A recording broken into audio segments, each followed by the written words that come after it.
Let's face it, in our busy lives, we don't eat enough fruits and vegetables. In fact, according to the CDC, only 1 in 10 Americans are eating the recommended daily amount of fruits and vegetables each day, missing out on essential vitamins, minerals, fibers, and antioxidants. And that's where Balance in Nature comes in. Balance in Nature sources only the best produce, free from pesticides, heavy metals, and harmful bacteria. And Balance in Nature is the best fruit and vegetable product on the market. They use only fresh, whole fruits and vegetables inside each capsule. They don't use any GMOs, fillers, binding agents, or preservatives of any kind. You're getting real food, real science, real nutrition. I would never endorse a product that I don't use myself, and since using Balance in Nature, I feel more alert, I have more energy, my focus is sharper, and I feel great. Live life to the fullest and choose Balance in Nature. And guess what? P.A.S. Report listeners can get 35% off the first preferred order. Start getting the recommended daily amount of fruits and vegetables you need by using code PAS at balanceofnature.com. Welcome to the P.A.S. Report Weekly Roundup Podcast. The P.A.S. Report provides an honest analysis on the critical issues that matter to you without the biased media filters. Here's your host, Professor Nicholas Giordano. What's up, everyone? Welcome to the P.A.S. Report Podcast. This is your host, Nick Giordano, and I hope you enjoyed your weekend. So at the end of last week, you had the magistrate that signed off on the Trump search warrant. He stated that there is intense public interest in the American people learning about what led up to the FBI raid on Mar-a-Lago. Gee, you think? The judge gave the Department of Justice until Thursday to propose redactions to the supporting affidavits used to justify the raid. And the judge is then going to review them, he'll check out the redactions, and he's going to make a determination on what should be released and what should be redacted. Now, I'm not a big fan of government redactions, because the redaction process has been abused throughout the years. And just to give you one example of how this process is routinely abused. A few years ago, you had Congress. They ordered the FBI to turn over a number of documents. And after fighting Congress, the FBI finally released the information, but it was highly redacted and it was unusual in certain spots because it didn't seem like there was sensitive information there. It turned out that one of those redactions was to cover up Andy McCabe, the former acting FBI director, someone who has lied, committed perjury, who leaked classified information to the press. A purchase he made of $60,000 to $70,000, I don't recall the exact amount, but it was an extraordinary amount on a conference table for the FBI. Now, why would this information, why would a $60,000 to $70,000 purchase of a conference table for the FBI be redacted? Why would it be marked as sensitive information? Obviously, it was to cover up the waste of taxpayer dollars and to try and protect McCabe. And that's what I don't like about the redactions. So even when we do get to see some of the supporting materials, I suspect it's going to be so highly redacted that we're not going to be able to make heads or tails of anything. We aren't going to learn any additional information, but I guess we're going to find out, aren't we? In any event, I'm bringing on John Solomon. John Solomon is the founder of Just the News, what a phenomenal reporter, and I want to discuss the abuses of power at the hands of our institutions for the last 2 decades. I want to discuss the Attorney General's 2.5-minute statement where the AG came out there and basically said that any criticism of the FBI is unacceptable and to shut up because you are not allowed to criticize your government or the government institutions. I want to talk about how the media allies continue to push the institution's talking points, but most importantly, I want to discuss how we remedy the situation. It's one thing to raise awareness about the abuses of power that are occurring. However, we need to provide solutions to prevent these abuses from continuing to happen. So before I bring on John, make sure you go visit the PAS Report website, PASreport.com. Make sure to hit follow of this podcast so you never miss an episode. And with that out of the way, I want to bring in John Solomon, founder of Just the News. John, welcome back to the PAS Report. I'm looking forward to this conversation. How are you today? Good to be with you. I'm doing well. It's now a week later, and Merrick Garland's statement, his 2.5-minute statement that didn't really explain anything, is actually really bothering me because he went on to criticize anyone who questions the integrity of the FBI, the same FBI that's repeatedly abused power over the course of the last 20 years. And the message was clear. Shut up. You are not allowed to criticize the government or its institutions. And if you do, then we're going to consider that a threat, that this is going to foster distrust in our institutions, which they kind of did it to themselves, and that this is a threat. What are your thoughts on this? Because the media just ran with it. They took what Garland said, and then they just regurgitated everything he said. Sure. Well, they've been doing that for 2 years, right? Let's think about what we learned. This playbook is now well exercised inside the bureaucracy of the federal government, inside the social media empires that support it, and inside the news media institutions that echo it. We can go back to the April 2019 when I wrote the first Hunter Biden stories and then faced a 1-year assault on my reputation. I'm a 2-time Pulitzer finalist, 9-time winner of major journalism awards. And they were calling me a conspiracy theorist for suggesting that Hunter Biden shaking down foreign interests while his father was vice president was something that deserved more attention. Now, everything about those stories came true, but we had members of the United States government, people like Lieutenant Colonel Vindman, saying not a single thing I wrote except maybe grammar was true, when in fact every fact was true. And we now know that while I was writing those stories, the FBI had already begun investigating. That was the first effort of a government saying that anything you report that isn't the official line, we're going to attack, even if it's true, we'll misportray it. In the 2020 election, what began to happen, right? You started to see the laptop, the Hunter Biden laptop, called disinformation by security experts who have a classified the classification status. They actually have a security clearance, calling something Russia disinformation that wasn't. It went further than that, though. We just learned this last week. Last week, we learned from Senator Chuck Grassley that a analyst in the FBI of New York, the same one who worked on the bogus Russia collusion case that's now been so terribly discredited, in the middle of 2020, he actually managed to create an end to stop a large portion of the Hunter Biden investigation by claiming evidence that turns out to be legitimate, lawful, obtained by subpoena, and telling it to the FBI agents around him that this was disinformation and shouldn't be relied upon for the criminal investigation. It turned out his analysis was wrong, but think about that. It actually was used to stop an investigation that would benefit the President of the United States. 2020, the extraordinary pandemic hits us.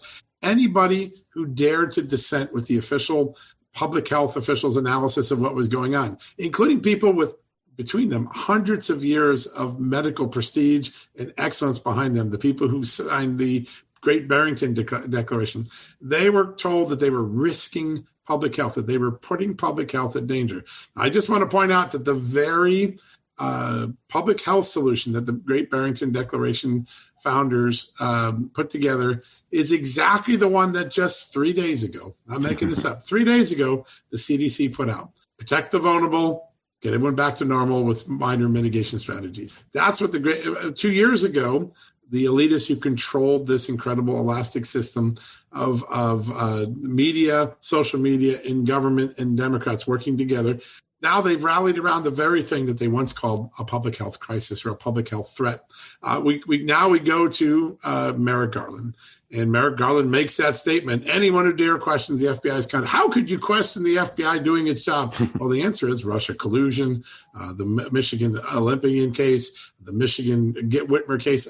I'm sorry, Mr. Attorney General, the FBI has given us lots of concrete factual reasons to question their judgment and their ethics. But he said that doing so essentially created a domestic terrorism threat. And then 72 hours after he made that podium statement, the Department of Homeland Security and the FBI put out a joint intelligence bulletin, which says that anyone who questions the legitimacy of the Mar-a-Lago raid or suggests that the immigration crisis is due to an open border poses a domestic terrorism threat.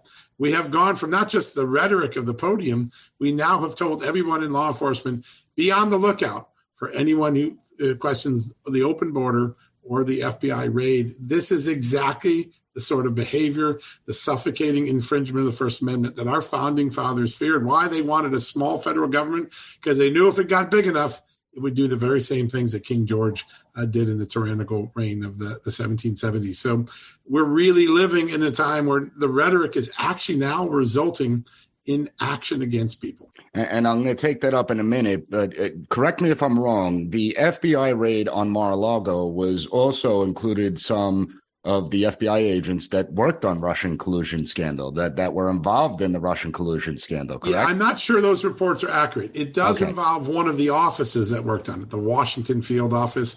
But most of the counterintelligence agents that were the primary agents on the Russia collusion case have retired or been forced out. People like Peter Strzok, Lisa Page, they're gone, right? But the WFO, I think some people conflated those things. Most of the people that wanted the raid came from the Washington field office, some came from the Florida office.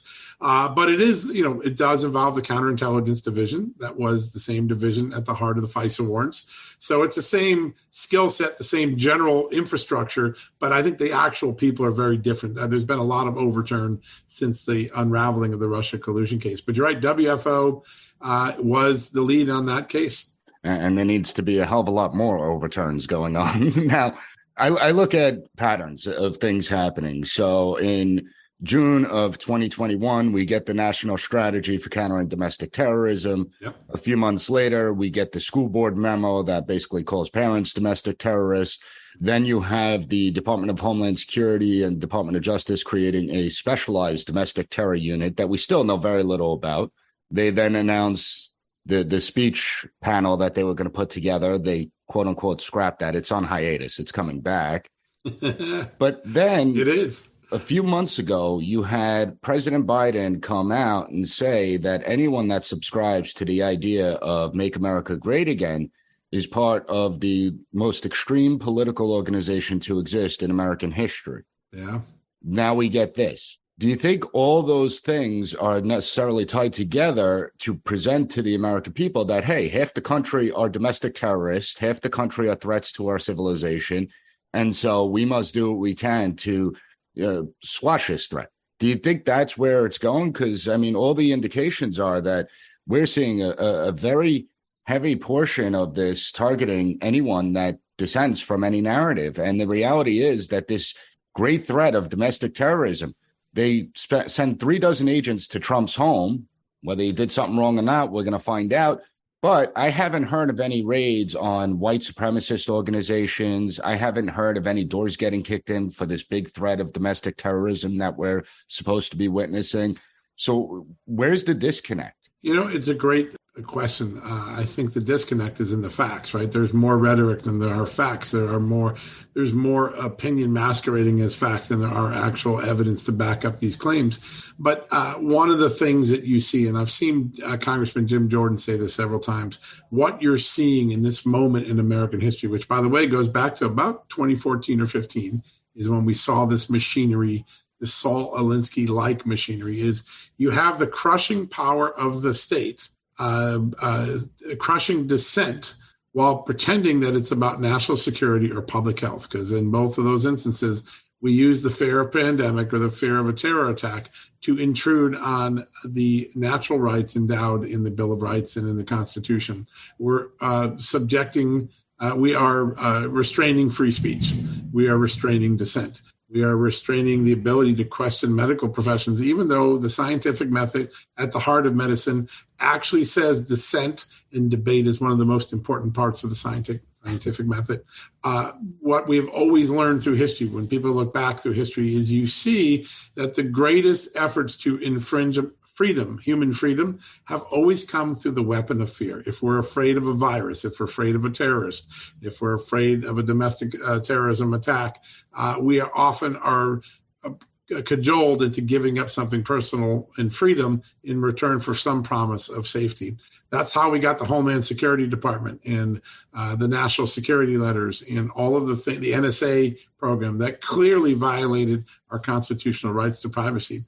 Americans, when put into the greatest moment of fear, often are willing to trade safety in return for some of their freedoms. The left and its machinery, the social media, the news media, the bureaucrats embedded in this massively sized government, continue to project fear so that they can then exact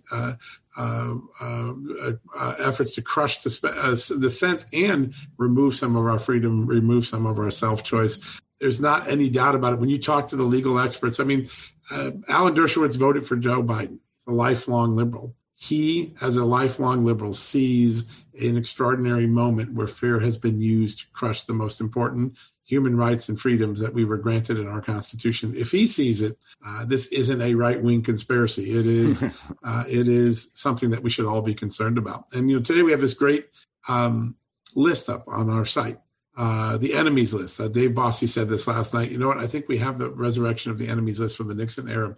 You look through the 14 examples, and then you can find a Democrat who might be in an identical circumstance, but it didn't happen. Hunter Biden didn't get raided, even though he tried to dump his laptop to a repair shop. There are lobbyists who were in Ukraine doing the very same thing that Paul Manafort was. They were allowed to just amend their report and avoid a criminal investigation. Paul Manafort was sent to jail. So you take a look.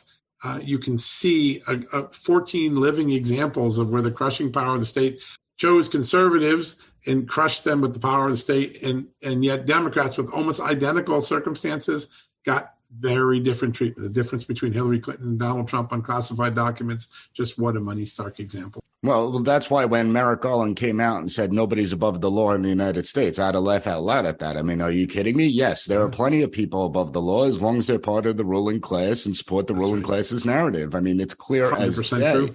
And the abuses of government are so rampant. But what concerns me is the shift with liberals, because liberals are no longer liberals. Let's be honest here. I mean, it used to be that liberals were against government power, government abuses. You had organizations like the ACLU that, I mean, they would be screaming from the rooftops right now, but you don't hear any of these organizations, the left organizations, coming out to say, hey, listen, this is a dangerous path. And while it may be targeted at conservatives today, sooner or later, it's going to turn on other movements as well. It's not just going to be against conservatives. And that's my concern, is that they've opened Pandora's box. And how do we get that closed? Is there a way to get it closed? Do you think that we're so emotional? Because a lot of the debates are driven by emotion in this day and age, as you said. Yeah. There are facts that exist, but people tend to ignore that based on their emotion. Do you think people are so emotional today that they just ignore it simply because of their ideology and the partisanship that they are? I mean, I live in New York, heavily blue state. There's not a single person that's satisfied with anything going on in New York, and yet Democrats will probably still win in New York. That's right. I mean, it's just one of those things. Have people turned it off? Have we tuned it out and just operate solely on emotion? Yeah, listen, I think there's many different factors. One is there's a phenomenon in the media communications world called fatigue, which is at some point you get so tired of the battle, you just tune it out. There's a second element. Our lives have become so much more complicated. We are now increasingly working two jobs because inflation is taking a big bite out of our wallets. There was this great jobs report the other day when said, oh my God, we had 500,000 jobs. Well, here's the dirty side when you look at it. First off, they were mostly part-time jobs. And secondly, there were mostly people who already had a first job who had to go work a second job. So people are working more just to run in place and keep their budget in place. So they don't have as much time to think about these things. And the culture of fear that particularly the pandemic created simply made people say, you know what, I'm so afraid. I really don't care what they do as long as they don't die. And so the people who can rise above that fear are few, and they get crushed in the censorship and cancel culture world, so that influencers can't tell people you don't have to be afraid. Just think about that. I'll think for you and help you work through this so that you don't allow fear to paralyze yourself. They got censored and subject to cancel culture, and that's how the system's working. Most people are overwhelmed with just life as normal, and those influencers who can rise above it, the people like Dr. Jay Bhattacharya and Harvey Risch, by the way, before the pandemic, two of the most respected epidemiologists in the world. I mean, they walked on water until the moment that they dared to challenge Anthony Fauci and his big pharma approach to this pandemic. They turned out to be right. Anthony Fauci turned out to be wrong. Well, even worse than that was that we now have Fauci's emails talking about character assassination against anyone who disagrees with him. 100%. I mean, how is he still in his position right now? He will soon. I recommend, I suggest that he'll soon be unemployed. I think if Congress changes hands, he will not stay in government any longer. But think about this moment. While that character assassination was going on, while the pressure to make people subject their bodies to a vaccine that they may or may not want to, I've got vaccinated, but there are people who didn't want to and had good, actually logical reasons for doing it. Think about all the pressure, all of the legal extortion that went into getting people to take a vaccine, only to hear 3 weeks ago, Deborah Birx say, you know what? I knew all along the vaccine wasn't going to stop you from getting infected. All right, let me get this straight. You forced everyone to do it, but you knew it wasn't going to do what you told us it was going to protect us and do. That is the insane world that we're living in. These bureaucrats actually think lying is appropriate, extortion is appropriate, crushing dissent is appropriate. All three of those things are anathema to the American experience. And in fact, they are the same three things that caused the colonial residents of a very young America to rise up and say, we're throwing King George out. We now have our own King George. He's Joe Biden and his big government.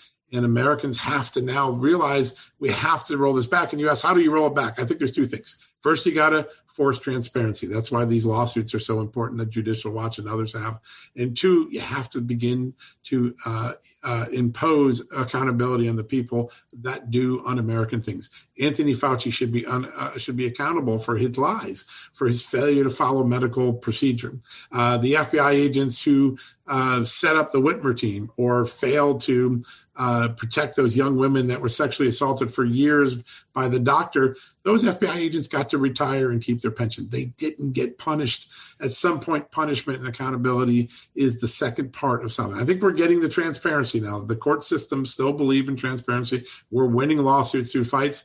But the second component, accountability for people who run afoul of the American system, that's the part that's not working. But what scares me is that they're so brazen about it. So take an organization like the FBI. We know over the course of the last 2 years that the federal courts have lambasted the FBI over illegally accessing the NSA repository on Americans. Yep. So the FBI did this several times. The federal court said this is highly illegal. You're not allowed to do it. And the FBI says you can't enforce anything. We're going to continue to do it.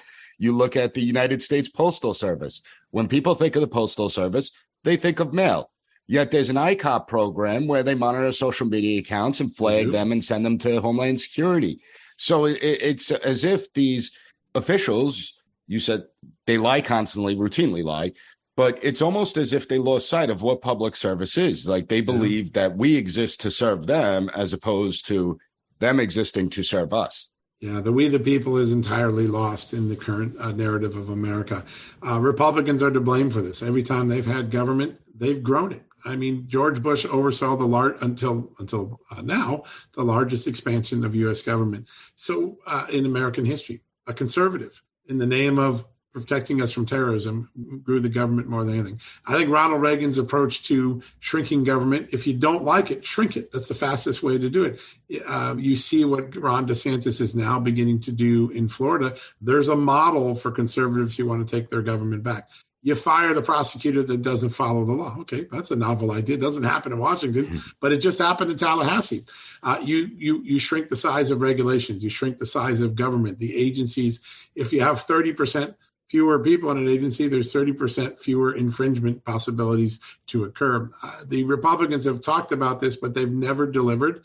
And I quite frankly believe if they get this next chance, if they're elected to one or more of the houses, if they don't begin to deliver on the system, the promises, if they go through another cycle of hollow promises, Republicans will be a minority party for a very long time.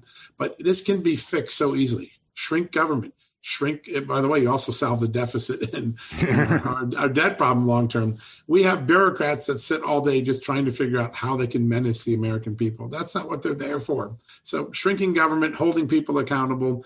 There are some real models. I think you're starting to see. Look at what Arizona did last week. They built the border wall that the federal government failed to do, even though there was a law imposing it to do it. Federalism, I think, is another very strong revived movement.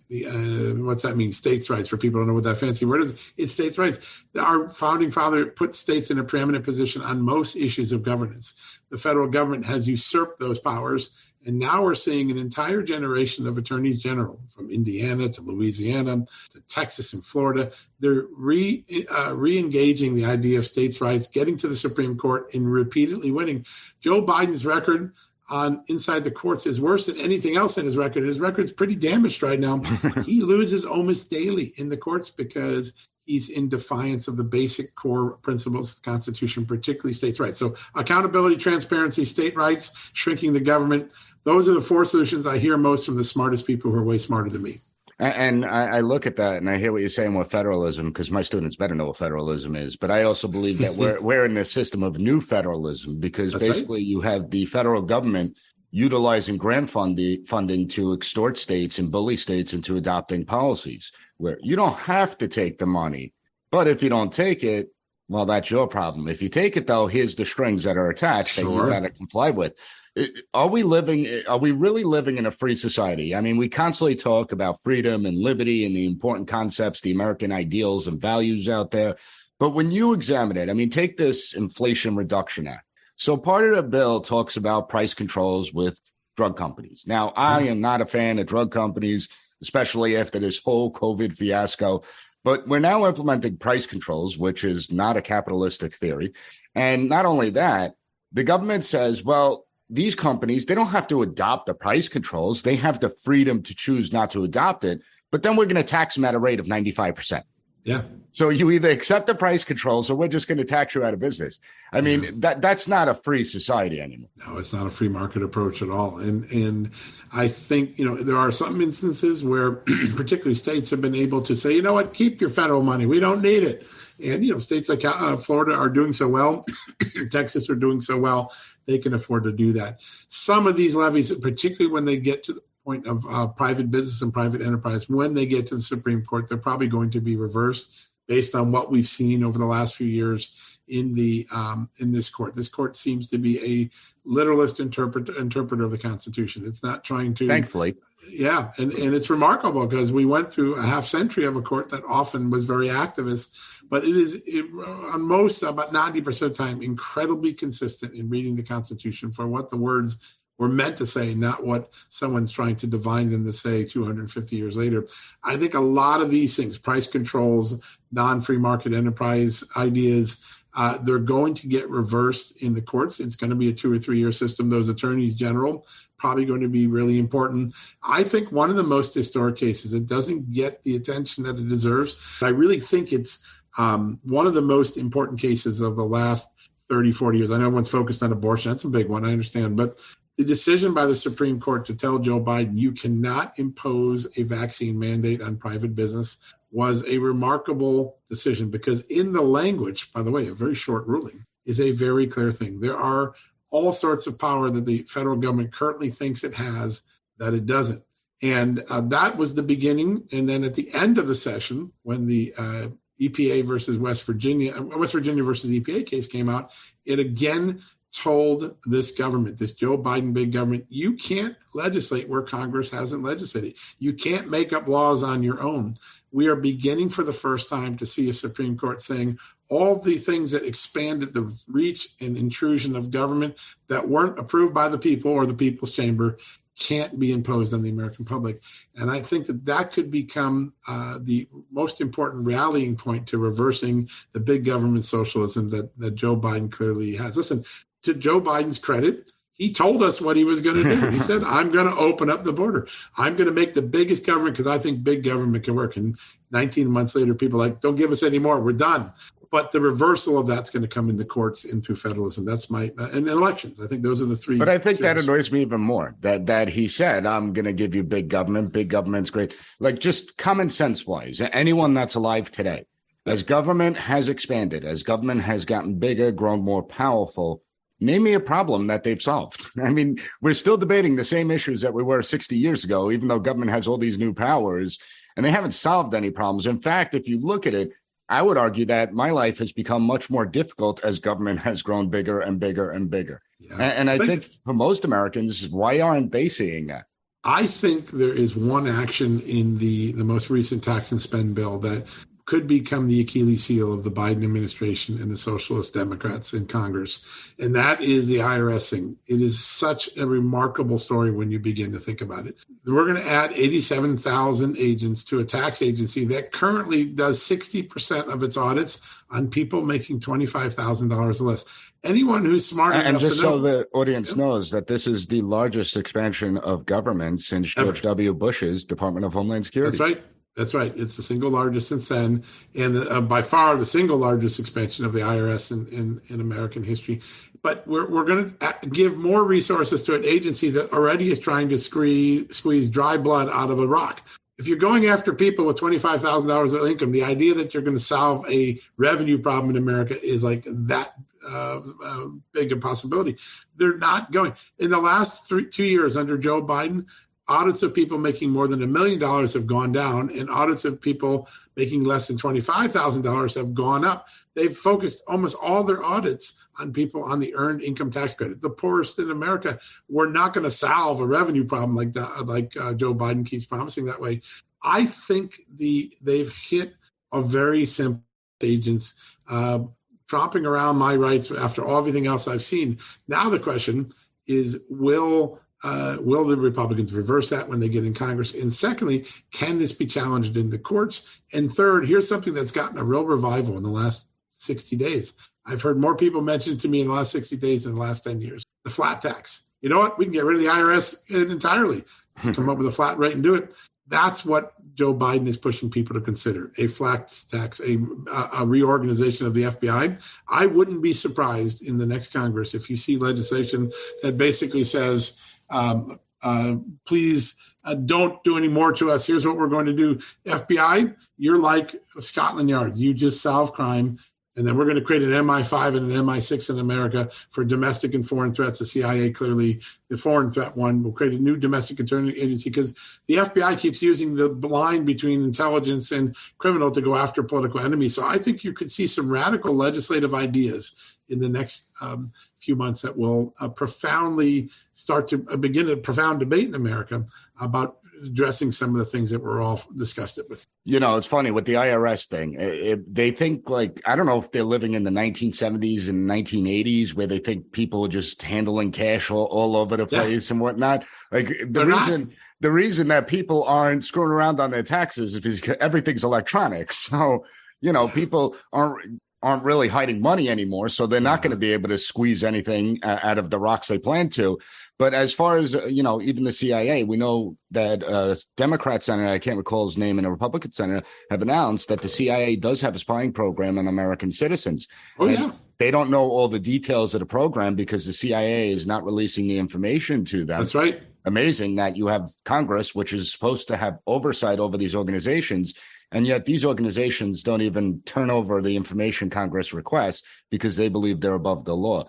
So it really is scary out there. And I want everyone to read your report. Last question. 14 FBI whistleblowers coming out. You wrote an article on this. How significant is that?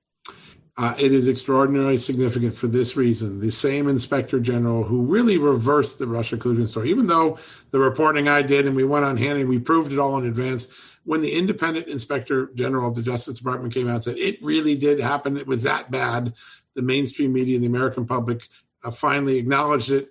But the inspector general failed because he said, we don't know if it was politically motivated, even though we have these texts talking about how much they hate Trump. We don't know if it was politically motivated. Yeah, he did say there was one possibility. He just couldn't get to the bottom of it about political motivation. But I think he has taken these 14 whistleblowers under his wing, and it's going to give them a realm of credibility that a Chuck Grassley, despite his incredible storied record as a defender of whistleblowers, can't do. If he validates that they shut down a Hunter Biden investigation inappropriately and opened one on Donald Trump inappropriately, and that political bias was rampant, not only in social media, but in the discussions of the Washington field office, which I hear it was, it could have a profound effect. It could be the genesis for breaking up the FBI and creating it like a Scotland Yard and an MI5, MI6 scenario.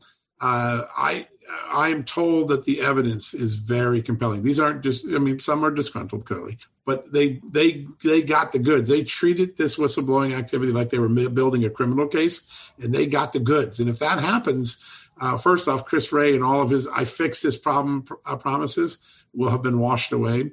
And I think the news media and the American public will have to accept it. It won't be just a red or blue thing. It'll be some guy in the middle said, it really is this bad. And if Republicans take over Congress, it can't just be about endless hearings. We need legislation for the reforms. That's the key thing. John, always love talking to you. Appreciate you coming on today. Same as you will, Nick. Have a good night. I always enjoy my conversations with John. Everyone needs to check out Just the News. John does an amazing job reporting the information, reporting the facts, and he continues to expose the abuses of power. I have all the links up at the PAS Report website, PASreport.com, so check it out. I'm working on a great episode for Wednesday, so make sure to tune in. And if you find the content of this podcast informative, please take 30 seconds to leave a 5-star rating and write a review on Apple Podcasts. I want to thank you for joining me, and I'll be back on Wednesday with another great episode of the PAS Report podcast. Thank you for listening to the P.A.S. Report Weekly Roundup Podcast. Have a good one. Bye. Be sure to rate, share, and subscribe to the podcast so you'll never miss an episode. Also, visit PASreport.com and follow us on Twitter at PAS Report.